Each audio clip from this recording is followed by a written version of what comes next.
Welcome to Mind Shift Power Podcast, a show for teenagers and the adults who work with them, where we have raw and honest conversations. I'm your host, Fatima Bey, the Mind Shifter.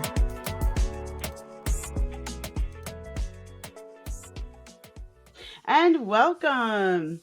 Well, today's episode, we are going to talk about the financial mindset. And we have with us Angela and Elroy Tatem of U Inc. And they are out of Schenectady, New York. And they are all about helping teens become millionaires. I love it. So, Angela and Elroy, how are you today? We're doing We're very doing well. Great. Good. So, tell us about U Inc. What is that and how did you get it started? Yes, thank you. Thank you for the opportunity to be here. So, U Inc. Wealth Education Services is an educational service. So, we're not selling anything except education. So, we're helping young people, we're helping teens, we're helping children, adults, really anyone. But our focus is definitely on younger people, helping them to achieve their life goals. And no matter what your life goal is, money helps you to achieve it. And so, so we're introducing the concept of financial independence.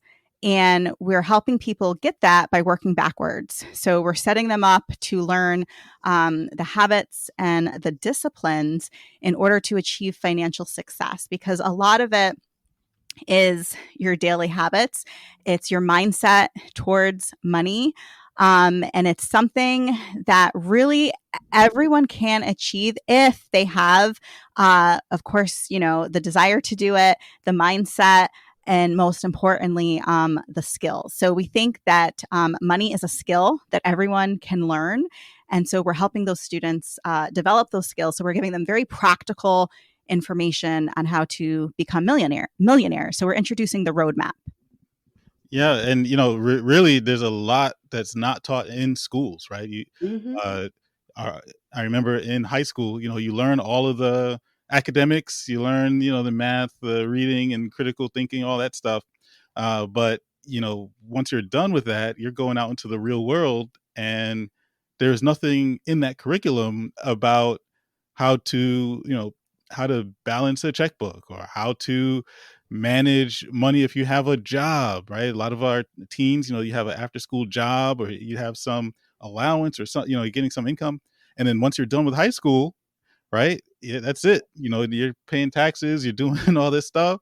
And so, our organization is there to establish that foundation in financial literacy to give you a springboard, because the earlier you start managing your finances well, the easier it is to get to that millionaire status, right? And so, we want to teach people those foundational concepts now, while they're still young. And a lot of young people don't have that rich uncle or a person to really show them the ropes on how to manage finances in a meaningful way. And so we're providing that. We're providing that, which it's actually a service if you're fortunate enough to have someone in your life, right? It's a blessing for you if you have someone like that in your life to teach you about finances. But a lot of students don't have that, and so we fill in that gap. So, how did you guys get started? We got started. I used to work at Union College. I was the director of community outreach. And so one year, one of the professors at Union, she emailed me and she said, "Hey, we've got a lot of summer research students on campus." And she said, they have a lot of extra time. So can you help get them engaged with the community? So I organized a volunteer fair for Union College students over the summer. And I reached out to 5 different not-for-profits and I invited them to come into the campus center, speak to the students about volunteer opportunities. And I met a woman there and she was a Black woman. She was representing one of the not-for-profits and we just clicked. And She was just sharing with me. She's a very transparent person. And she was just asking me questions, and I was asking her questions. And one thing that I learned about her really quickly was that basically she was living her life with intention, and she was Mhm. making things happen. She was living the life that she wanted. She was very passionate about the organization where she volunteered. She was very passionate about different things, and she had the time and the resources to put towards those things that she was passionate about. So she was actually not working a regular 9 to 5 job. She was basically a full time volunteer. And I was really intrigued because one of the questions, that you ask somebody when you first meet them is, what do you do? And she was telling me, she's like, well, I volunteer here. I volunteer here. I volunteer here. And I was like, wow, that's a lot of volunteer work. And I was like, but where do you work? And she told me basically her and her husband were financially independent. And I was like, wow, I guessed what the word meant, but I never heard anyone tell me that they were financially independent ever. Mm. And I was like, wow, that's awesome. And she was really passionate about sharing the information. And I think she saw me, I'm a little bit younger than her and her husband. So, and they do not have any children. And I think they were really looking to share the knowledge with someone who would really like take hold of it and pass it on. So she invited us to her house to meet her husband and say, like, we're going to give you guys a foundation in how to reach your life goals and live the life that you want to live. If you guys did not have any debt, and if you had a handle on your finances. So I go home, I tell my husband, I said, oh, I met this woman, you know, I love everything about her. Like, she's very, her life seems very attractive. And, when you meet someone who is living a life that looks pretty attractive, you want to get to know them, you want to learn from them. And she gave us the invitation to learn from her and her husband. So I go home, I tell Elroy, and there's, the phrase things get lost in translation. So I'm telling Elroy, and he's thinking like, this kind of sounds like maybe it's a scam Yeah, or I was not having it. I said, it sounded just like every other, MLM multi-level Yep, marketing thing, pyramid. and I was just like, yeah, no, they're gonna have us come to their house and do a presentation for us, and then they're gonna ask us to buy something or to get involved in. I was like, yeah, Mhm. no thanks. yeah. So I was like, you know what? Maybe I misheard her, and maybe she is trying to sell us something. So I did not follow up with her. I I think it was like a year later. I ran into her at one of the places where she volunteers. I was donating clothes, and I saw her, and then of course I felt guilty, and I was like, "Oh, this nice woman that I met, I basically never followed up with her." And she was very kind, and she didn't make me feel guilty or anything. She was like, "No," she's like, "If you want to, it's fine. The invitation is always open, but don't feel pressured." But when I ran into her again, I was like, "No, no, no! I really do want to get to know her." My first sense was correct, that she is a person we should get to know. So we decided that we were going to go and meet with her and her husband. So we had dinner at their house, and they really gave us a crash course in financial independence and how to basically achieve millionaire status. So I think we went over there for dinner, and we were thinking like, oh, maybe we'll be there for 2 hours. We were probably at their house for like, I don't Oh know, yeah, we were the whole five, day, six five, six hours. We hours, left. something like that. And in the beginning, I was fighting this thing like the whole way. We were sitting in their driveway, and I was trying to coach Angela. Don't say yes to anything. Make sure if they ask you questions, say we'll get back to you or something. But yeah, they became like the rich uncle and aunt who would say, hey, are you investing in your 401k? Are you doing these things? And we got so excited because we had never even heard about any of this stuff before, right? We hear these phrases, I want my money to work for me, I want to be wealthy, right? But a lot of people, especially in poor communities, they hear those phrases and they want them, but they don't know what they mean, and they don't know how Right, to right. get there. So these people, they actually showed us and walked us through these steps. And then me seeing a lot of my colleagues and classmates who I graduated with also being in debt, and coming from the same types of neighborhoods that I came up in, growing up without money, in poverty, and then getting an education, because education is one of those keys to escaping poverty. Mhm. And so we get to this point where we have this income, but we're still struggling. And then we meet these people and they're like, oh, you're supposed to, yes, the income is one thing, but do X, Y, Z, A, B, C. And it just clicked. Right. And then so we started to teach that to other students. So Angela was working at Union College, and we had an opportunity to teach college students. And then we just realized the demand is like, Mhm. because it's not taught anywhere, right? It's not taught in elementary, middle, high school, anywhere. And so we started reaching out really to the young people, because we felt like if you learn this when you're young, the younger you learn it, the easier it is to build wealth when you understand it. Can I back up for a second? I want to point something out to the audience. What I heard out of that story, and I asked you that story intentionally because I wanted them to hear how you came about starting You Inc. What I hear is that someone offered to help you with information and teach you what you need to know, but you rejected it.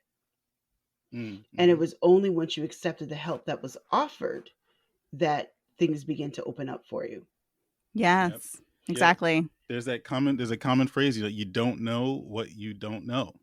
Right. And then especially in communities where there is lack, where there's limited funds, it always seems like there's someone trying to scam you around the corner. Right. and, Hmm. and trying to get, take the little bit that you do Yep. have Yep. with some scheme. Right. And that, even though I was in sort of a middle class situation, I still had all of the, these mistrust trust issues, because coming from that kind of environment, you're trying to protect yourself, but at the same time, you might be missing valuable insights. That's my point exactly. Sometimes when we grew up poor, and I grew up poor too, um, there's a mentality that is often in existence. I don't care if you're black, you're white, you're Chinese, whatever. When a poor mentality does not have a race, does not have a look. It's a poverty mentality rather. It's a mentality. Absolutely. And when you think that way, poor people stay poor primarily because they still think poor. Yes. It's something that I say things like that all the time. But I really thought it was important that people know that you Inc. came about because you finally decided to take advantage of what was in front of you. And if you're a teenager listening right now, there's stuff in front of you that you're just kind of sloughing off as corny and for them or everybody else. Take advantage of what's in front of you. Exactly, exactly. And just to your point, when we do our program, we always start off like our first class is called Wealthy Mindset.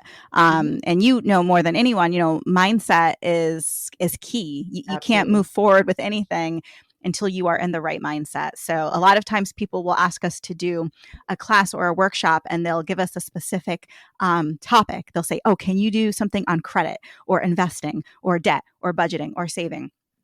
And all of those things are great. And we are going to talk about them eventually, but we'll tell them we need to start with mindset first, because if they Yes, don't have a wealthy mindset, nothing else is going to stick. So we're not just wanting people to attain, a certain net worth or financial status or millionaire status, but we want them to sustain it as well. So it's not just attaining the wealth, but also sustaining it for your lifetime and for the generations coming after you.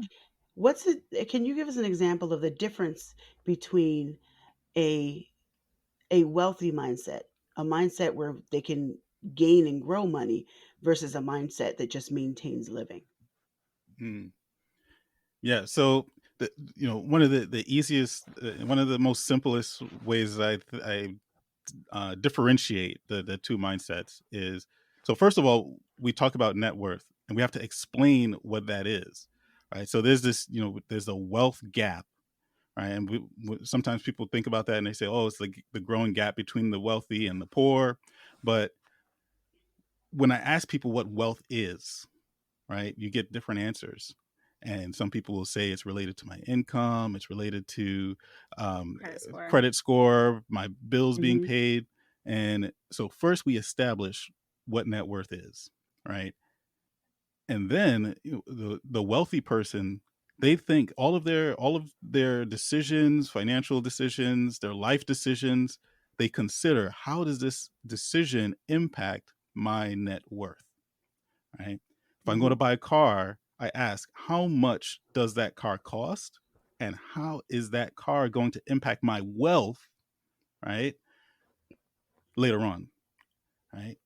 If I'm poor, I'm just thinking, how much money do I need to put down? And how much money do I need to pay a month? And can I afford that monthly payment? And how much weed can I buy? Hey, that's a real thought. We're talking No, about teens. listen. It's and even things like this, weed, cigarettes, you know, um, those are things that oh that we think about in terms of how is it of impacting my wealth moving forward. Hmm.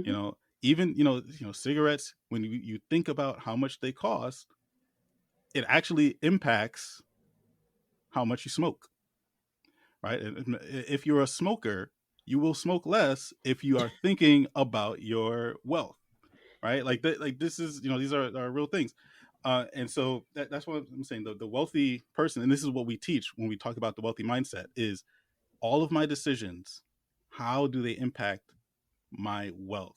And not only my wealth, but when we're talking about weed and cigarettes, you're talking about your health as well. How much you enjoy the wealth? If it's going to take you 20 years, and you're thinking about your future self, right? If I'm in high school, right, I'm 16, 17, 18, and then suddenly I start thinking about what kind of options I want to give the 28-year-old version of myself, or the 35-year-old version of myself, right? What are the things that I can do now so that that person is thanking me, right? The 16-year-old version of me, where Hmm. you're thinking, oh, I'm so glad I took that course when I was in high school, and I opened up that bank account, and I started saving, and I started saving money from my job, and I started this IRA when I was 18, right?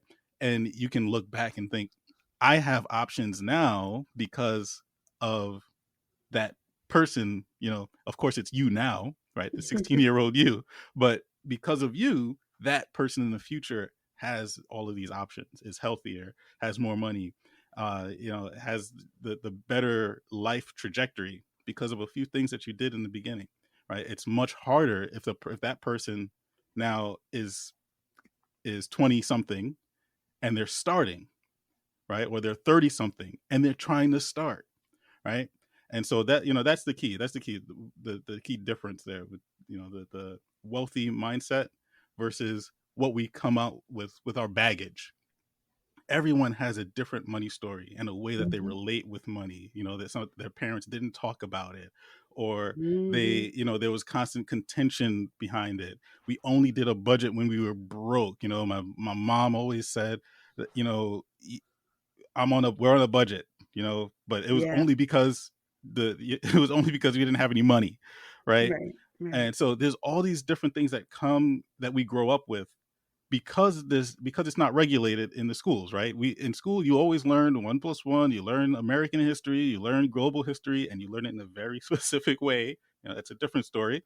um, but it's a very standardized approach to learning. When it comes to money, everyone just learns it differently. You learn from your parents, you learn it from your friends, Yep. and whatever. So I, when we go in, we just say, hey, this is how wealthy people manage their money.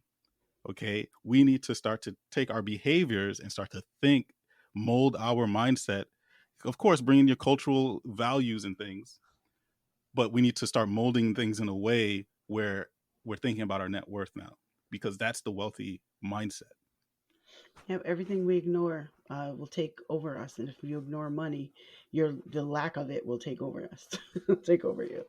Uh, Let me ask you this. So, in a lot of songs and a lot of things that our youth are looking at, and not just our youth, the generations before them, this was true too. A lot of songs and other cultural things teach us go get money, get paid, get bank, go get money, go get money. Is that a wealthy mindset? That's a great question. Yeah, I would say a wealthy mindset is definitely, yes, getting money, but also why. So we always ask the Yeah. first question is, what is the why behind the money? Hmm. So you want to become a millionaire, but why? What are you going to do with your $1 million plus net worth? So when we do the wealthy mindset, we ask people, if you did not have any debt, if you had $1 million in the bank, what would you do? How would your life be different? And people, especially young people, they give some of the best answers. Like we've heard teenagers say, I would buy a house for my mother. Mm-hmm. I would Mm-hmm. start an organization that helps homeless youth. I would do, and they have all these very altruistic reasons for doing it. And so we remind them, keep that in, like, write it down, put it somewhere where you can see, so you remember your why. And so there's nothing wrong with wanting to get money. So we tell people, don't feel bad if anyone says, money isn't everything. Money opens doors that cannot be open otherwise. And so money is very important. We do live in a capitalistic society. So you do need to have money. And if you want to make those big changes, you need wealth, or you need to know somebody who's going to give you some of their wealth or open doors for you. So definitely having a lot of money or wanting a lot of money, there's nothing wrong with that. And even if your reason is not because you want to help people or animals, to be truthful, and also some students might say, I want to live in a certain neighborhood, or I want to do this. I want to go on a trip. It might be seen as more selfish, but hey, we're human. And it doesn't really matter what your reason is, because it's your reason. So we're not here to judge your reason, but that's what's going to keep you going.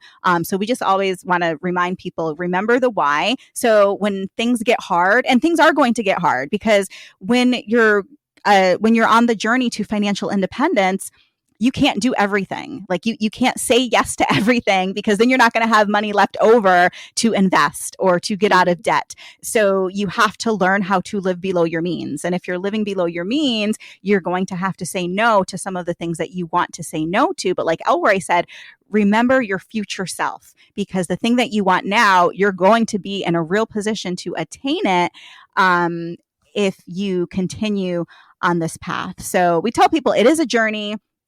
It's not like a get rich quickly thing. It's a lifestyle, but it is doable. So I think one of the things that we do this is because we want people to understand that it is possible, because sometimes people have the mindset that they think, well, no one in my community, or no one that looks like me, no one in my family has ever achieved that type of financial success. And so we say, hey, let it begin with you. You can be the catalyst. You can change your family tree. You don't have to come from wealth, but wealth can come from you. And so Well, can you say that again? yes, yes. So, right, you don't have to come from a wealthy family, but a wealthy family can come from you. I love that. I love that. Yeah, and I know I was not the first person to say that, but I have heard it and it stuck with Yeah, me. you take it to heart. Yep. Yeah. Yeah. And then the other thing too, like, is going back to celebrities and pop culture, is oftentimes we see what they portray is not actually a wealthy lifestyle. What they're Yes. portraying Talk is about it. it's excessive. It's a lifestyle of excessive consumption. It's a Yes. consumer lifestyle, but it's an extreme consumer lifestyle. And this is one of the things that we teach to young people, is that every if you talk looking at the socioeconomic ladder, poor, middle class, upper class, whatever, because we live in a capitalistic society, there is always going to be an organization, a business that is aiming for your dollars. If Mm-hmm. you're poor, there are businesses that will exploit the poor for their money, and they will keep you poor. If you're middle class, there are companies that will exploit your middle class income. They're targeted towards your middle class income and demographic to get your money. If you're rich, they're the same thing. And so what we actually see in a lot of pop culture and and music and entertainment is it's they're falling, I would say falling, it looks like you're falling victim to a consumer lifestyle, all right, and a consumption based lifestyle. And that's something that we look at that out from the outside looking in, and we subconsciously we put that on ourselves. We start to say, okay, I made a little bit extra money so I can buy more stuff, right? I can look the part. And that translates to, so as a teenager, right? Maybe it's buying that little one tier up, pair of sneakers, is going from, the Jordans to the Yeezys or the, the Air Force Ones or whatever it Yeah. is, right? But it translates in adult life, to, okay, I used to drive a Civic and now I'm driving a Lexus, right? And when you get to even higher incomes, it's, well, now I can, instead of having one house, I have a vacation house, right? And so every step of socioeconomic, level, there's something that's going to keep you at that level if you succumb to the sales and marketing of, those retailers, of those Hmm. suppliers and businesses. So, but what we don't see in pop culture is we don't see the entrepreneurial aspect, the businessman. We see, I always use 50 Cent because he's got a broad swath Hmm. of pop culture, as far as like ages. But we see him, partying, and he portrays this lifestyle, right? Of being this, he's excessive consumption, right? But he's Go a to the businessman. club and big spender. Yep. But he is a businessman. And that's Yeah, the he part is. that I don't like, that part is not pushed to the forefront. Mm. We don't have a documentary of 50 Cent and his business dealings, or Jay-Z and his business dealings. We just see, we see the rapper and we see the consumption and the lifestyle, and we want to emulate that. Right? Vision is key, like what Angela was saying. That vision, when you put it into somebody's mind that they can do a thing, they're more likely to do it, right? Even like for us, I had no idea. We had no idea about, building wealth. We just were working and paying bills. And then it was finally, we saw somebody who was doing it in real life, right?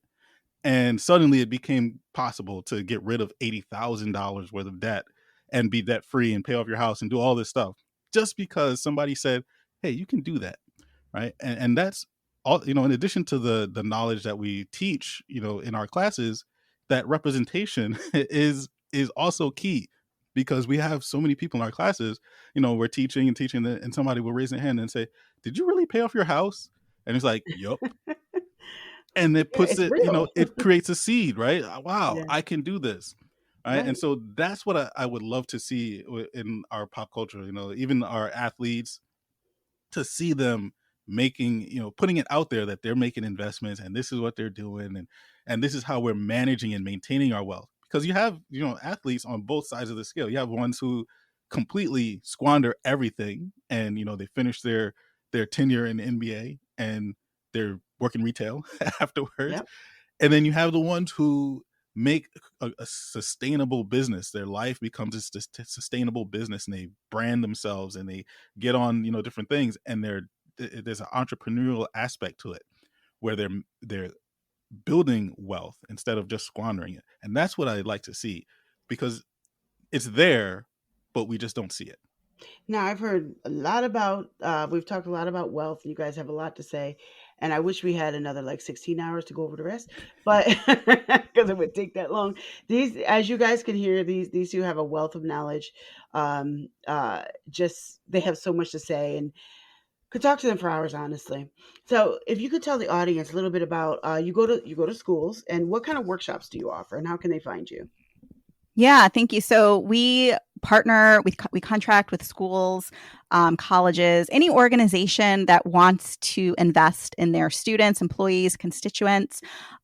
So we have an 8-week session that basically walks you through the steps to becoming a millionaire. So we're talking first, like we said, wealthy mindset. We're learning how to do a conscious spending plan, basically a values-based budget.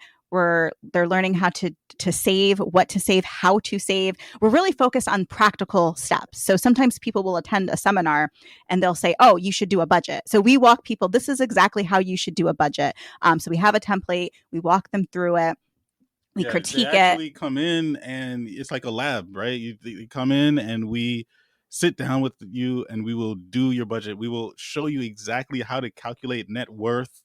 right? That's good. Even though you're a high school student, you know people usually they talk about net worth in terms of being millionaires and billionaires or whatever, but it's like, no, you have to know your net worth and how to calculate it. And it's like, yes, you just have a small part-time job right now, but we're showing you, we show you how you open a bank account, open up a bank account. Yeah. um and this is how you calculate your net worth. If you have, even if you owe friends money or something, we show assets, liabilities. You owe a friend Right. $20, that's a liability. You can calculate your net worth, right? And so we sit down, we do that. We sit down, we have them put together a budget. If you're getting $100 a week or $100 a month or whatever it is, how are we going to manage that? And we show them how to sit down and do it. We show them how to save. We show them how to open a brokerage account so they can start investing. All of these Oh, are things wow. that people don't learn until they're in their mid 20s and 30s. And it's Or like, 40s or or 50s. 40s or 50s. Yeah, yeah. And you're showing you're in high school, but yes, you can invest in IBM or in Microsoft and Facebook, all that stuff. And it's At not hard 18 to years do. old, right? Yep. At 18. Well, but even someone can open up a custodial account for you. It doesn't even have to be a parent. It can Oh, wow. just, as long as it's an adult, somebody can open up one for you. But yeah, we show you how to do all those things, so that you can hit the ground running. And as soon as you have some income, boom, this is what I'm going to do with it. I get my emergency savings. If I have any debt, I'm going to get rid of it. I'm going to start investing. I'm putting money away, right? And you're doing that in high school, Yeah. right? So that's huge. That 10-15 year head start, that can equate to hundreds of thousands of dollars or even millions of dollars, okay, as a compared to someone who started later. Yeah. And in addition, we do workshops for parents. So also adults, like we have a workshop, a program. Basically, it's called How to Raise a Financially Savvy Child. And it gives really practical tips from, even if you're pregnant, there are things that you can do before your baby is even born to set them up for financial success in terms of accounts that you can open for them, up into you have a young adult. Maybe your young adult just started their first job, how to engage them in the process to make sure that they are investing in their 401k or 403b or a Roth IRA. Because sometimes as young adults, they think, oh, I did open it up. And then, 5 years later, they look at it with someone who has more financial knowledge and they see, oh, you opened up the account, but you actually didn't invest the money. And that's a common mistake we see. So Oh, there's something every stage of a child's life where you can get them on this journey, ways to talk to them, ways to engage with them. So we're giving really practical steps. Are you going to do an allowance? Are you going to do another type of system? How are your children going to manage money? How are they going to see you as the adult manage money? So there is a lot that parents can do. So even if you yourself don't have it all together, you can still engage your child and set them up. And it doesn't matter if your child is a teenager or, like I said, even a young adult, you can still pour into them and to teach them. We also do classes because college is a very real option for a lot of people. And we see a lot of families who will throw it all away.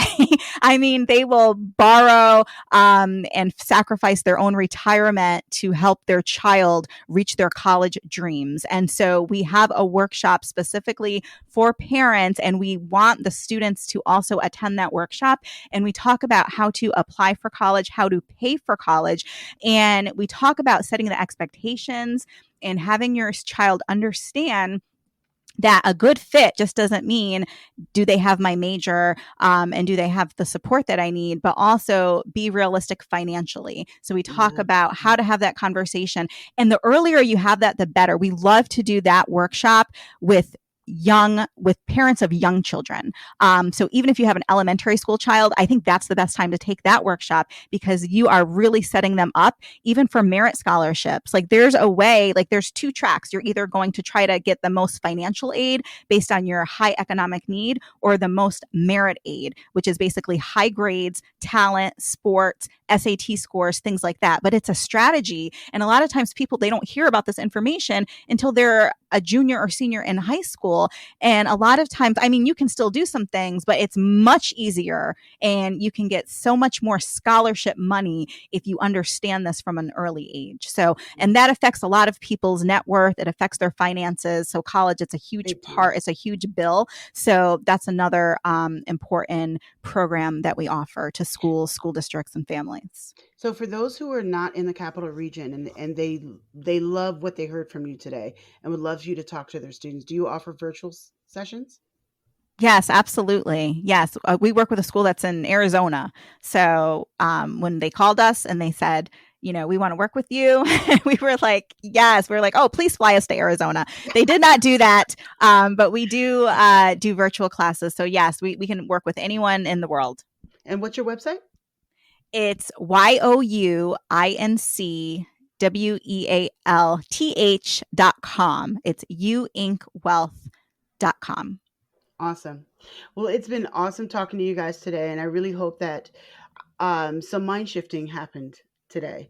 And I really think that somebody listening, their mind was shifted by what you guys had to say today. And if nothing else, that's beautiful. Thank you guys for coming on. It's been great talking to you. Thank you. This was such a great conversation. Thank you for the work you're doing. And now for a mind shifting moment.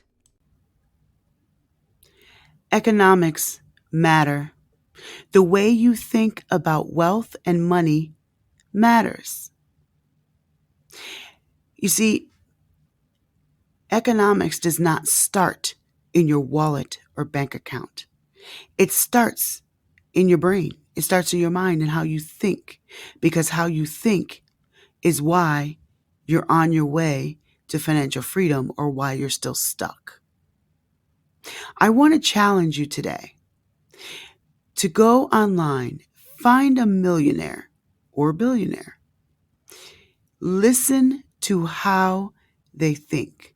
Find an interview, find information about them. Listen to how they think. And then compare it to your thinking. Thank you for listening to Mindshift Power Podcast. Please like and subscribe to my YouTube channel at The Mindshifter. If you have any comments, topic suggestions, or would like to be a guest on the show, please visit fatimabay.com/podcast. Remember, there's power in shifting your thinking. Tune in for next week.